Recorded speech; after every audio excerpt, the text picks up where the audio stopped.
ಬೆಂಗಳೂರಿನಲ್ಲಿ ನವೆಂಬರ್ 14ರಿಂದ 3 ದಿನಗಳ ಕಾಲ ಬಸವೋತ್ಸವ. ಅಥಣಿ ಶ್ರೀ ಮುರುಗೇಂದ್ರ ಶಿವಯೋಗಿಗಳ ಜಯಂತ್ಯೋತ್ಸವ ನವೆಂಬರ್ 14, 15 ಮತ್ತು 16ರಂದು 3 ದಿನಗಳ ಕಾಲ ವಿಜಯನಗರದ ಹಂಪಿನಗರ ಕ್ರೀಡಾಂಗಣದ ಚಂದ್ರಶೇಖರ ಆಜಾದ್ ವೇದಿಕೆಯಲ್ಲಿ ಆಯೋಜಿಸಲಾಗಿದೆ ಎಂದು ಅಥಣಿ ಬೆಂಗಳೂರು ಗಚ್ಚಿನ ಮಠ ಶಿವಬಸವ ಮಹಾಸ್ವಾಮೀಜಿಯವರು ತಿಳಿಸಿದರು.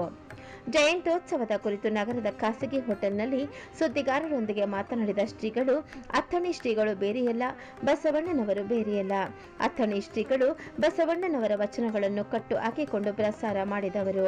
ಅವರ ಚಿಂತನೆಗಳನ್ನು ಬೆಂಗಳೂರಿನ ಜನರಿಗೆ ಪರಿಚಯಿಸಬೇಕೆಂಬ ಉದ್ದೇಶದಿಂದ ಕಾರ್ಯಕ್ರಮ ಹಮ್ಮಿಕೊಳ್ಳಲಾಗಿದೆ ಎಂದು ಹೇಳಿದರು. ಬಸವೋತ್ಸವ ಕಾರ್ಯಕ್ರಮದಲ್ಲಿ ಎಲ್ಲ ಸಮುದಾಯಗಳ ಸ್ವಾಮೀಜಿಗಳು, ರಾಜಕೀಯ ನಾಯಕರು ಭಾಗವಹಿಸಲಿದ್ದು, ಇದು ಯಾವುದೇ ಜಾತಿ ಧರ್ಮಕ್ಕೆ ಸೀಮಿತವಲ್ಲ. ಇಲ್ಲಿ ಬಸವಣ್ಣ ಮತ್ತು ಅಥಣಿ ಶ್ರೀಗಳ ಬಗ್ಗೆ ಮಾತ್ರ ಚರ್ಚೆಗೋಷ್ಠಿ ಇರಲಿದೆ. ಯಾವುದೇ ವಿಷಯ ಚರ್ಚೆ ಇಲ್ಲ ಎಂದು ಸ್ಪಷ್ಟಪಡಿಸಿದರು. ಪ್ರತಿನಿತ್ಯ ಸಂಪನ್ಮೂಲ ವ್ಯಕ್ತಿಗಳು ಯುವಕರಿಗೆ ಸ್ಫೂರ್ತಿದಾಯಕ ಹಿತನುಡಿಗಳನ್ನು ಹೇಳಲಿದ್ದಾರೆ.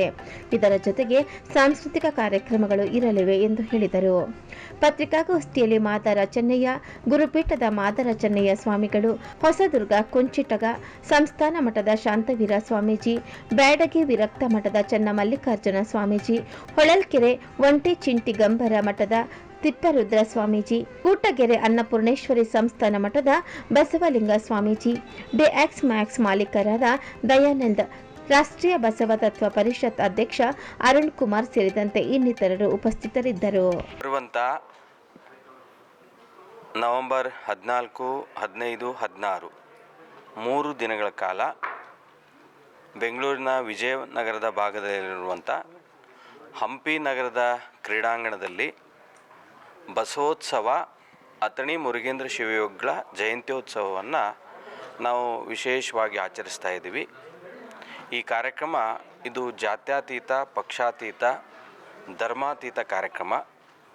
ಬಸವಣ್ಣ ಅಂದರೆ ಎಲ್ಲರನ್ನೂ ಕೂಡ ಒಳಗೊಳ್ಳುವಂಥ ಮಹಾನ್ ಚೇತನ. ಸಮಾಜದ ಕನಸನ್ನು ಕಟ್ಟಿಕೊಂಡಿರುವಂಥ ಬಸವಾದಿ ಶಿವಶರಣರ ವಿಚಾರಧಾರೆಗಳನ್ನು ಸಮುದಾಯದಲ್ಲಿ ಬಿತ್ತುವಂಥ ಕೆಲಸ ಮಾಡಲಿಕ್ಕೆ ಈ ಕಾರ್ಯಕ್ರಮವನ್ನು ನಾವು ಆಚರಿಸ್ತಾ ಇದ್ದೀವಿ. ಬಸವೋತ್ಸವ ಅಥಣಿ ಮುರುಗೇಂದ್ರ ಶಿವಯೋಗಿಗಳ ಜಯಂತ್ಯೋತ್ಸವದ ಕಾರ್ಯಕ್ರಮದ ಉದ್ಘಾಟನೆಯನ್ನು ಘನ ಸರ್ಕಾರದ ಮುಖ್ಯಮಂತ್ರಿಗಳಾಗಿರುವಂಥ ಸಿದ್ದರಾಮಯ್ಯನವರು ನೆರವೇರಿಸಿಕೊಡ್ತಾರೆ.